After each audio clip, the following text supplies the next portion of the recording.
Syokot ang mga fanay kay Claudine Barreto dahil sa pagkakakidnap umano ng kanyang mga anak. Pero ang latest sa kanyang post ay nakabalik na ang mga ito. Safe and sound nga ang nakalagay sa kanyang post na may screenshots ng pag-uusap nila ng mga anak. Di ba? Yes, so kasi kung matatandaan nyo po mga kaibigan, January 25, di ba, parang nag-live, Facebook live itong si Claudine, kung saan 15, sabi niya gano'n, binibigyan kita ng 15 minutes. Yep. Galing sa kanya po yung para sa kanyang production assistant na si Marisol Acap, di ba? Binibigyan kita ng 15 minutes para ibalik mo ang aking mga anak. Ganon, ni-report ko na sa NBI. Yes, dapat nandito na sa Katipunan. Oo. Parang sinasabi ko din, taga-Katipunan siya. Correct. Tapos, parang maraming nagulat na parang kinidnap niya yung kanyang mga anak, 'di ba? Parang yan ang screenshot na yan. So, sinasabi niya na kinidnap daw dapat ibalik ni Marisol Acap. Itong Marisol Acap, mga kaibigan, ito yung madalas mag-vlog kay Claudine. Kung makikita mo, 'di ba, sa mga vlog ni Claudine, siya yung ginagawa niyang content si Claudine. Na may nilabas pa siyang isang dokumento na nagpapatunay kung saan isang promissory note kung saan nanakawan ako ng 5 million, sabi niya gano'n ni Claudine, 'di ba? Kumbaga, sinabi ni Marisol na babayaran daw yun ng paunti-unti na nakakuha sa kanya ng 5 million. Swerte na lamang siya at pinagkatiwalaan siya muli ni Claudine. Pero itong pagkakataon na to, mukhang hindi na siya mapapatawad ni Claudine dahil sinasabi nga ni Claudine na kinidnap daw niya ang kanyang mga anak. Pero yun nga, di ba, yung binigyan ka ng second chance, Yes. di ba? Pero yun nga, according to Claudine, may nangyaring kidnapan, di ba? Pero yun nga, naibalik naman yung kanyang mga anak.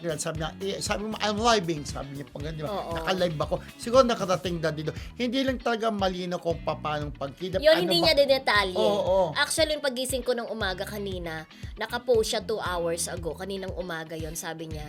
Yun na nga, yun ang pinaka-latest na sinabi niya, na post niya, na safe and sound. Pero hindi niya doon dinitalye kung paano naibalik. Ibinalik ba sa kanya nung kanyang PA? Natuntum ba yung PA? So, walang details talaga. Kaya, hindi yung mga netizen na naman, kanya-kanya na naman silang reaction. Na ba, may mga nagka-question kung totoo daw ba yung pagla-live ni Claudine. May mga ganung bagay na naman. May mga ganun na di umano'y gumigimik, diba? Hindi natin alam, pero parang makikita naman natin talaga seryoso si Claudine sa kanyang live, diba? Pero doon nga, makikita, alam naman natin may kung gano'ng kamahal. May ini-involve din tao, pero hindi natin babanggitin doon sa kwento. Meron siyang parang pinapatungkulan na tao na parang gustong gumanti sa kanya, mga ganon. Kasapakat, na, diba? Yung that person want me dead, parang ganon. May mga sinasabi siyang ganon Meron siya yung parang sige, sige, gawin mo sa akin to, yung parang ganon. Sige, handa ko, parang sinasabi niyang ganon, di ba? Pero yun nga, paano nga naibalik? Paano ba? Hindi ko alam kung yung kanyang PA ba ay nakatira sa kanya para mahiram yung mga bata o sasabihin siguro nakatira sa kanya kasi PA niya ipapasyal ko muna yung mga bata. Hindi natin alam yung ganung kasi details. Istorya.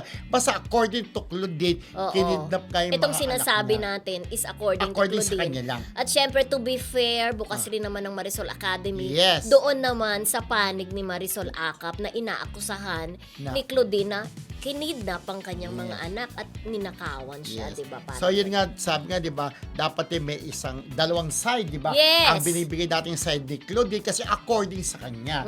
Pero syempre, kung gusto naman ni Marisol, dapat ang Marisol.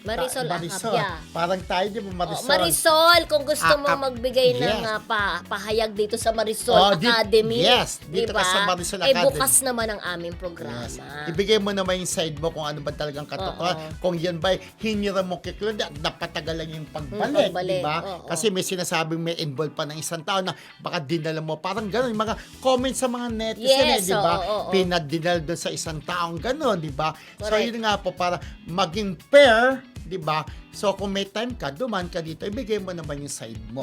Pero binibigay lang namin syempre yung side ni Claudine according sa kanyang FB Live, di ba? Na naganap nung sa Friday yata o Sabado.